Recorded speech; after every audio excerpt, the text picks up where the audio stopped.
Jalebi or jalebi. Everyone just loves it, right? Jalebi itself has a very crunchy, juicy texture.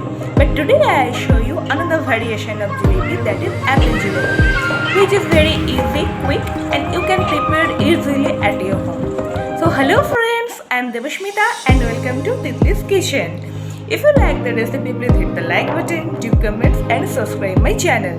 So let's get started.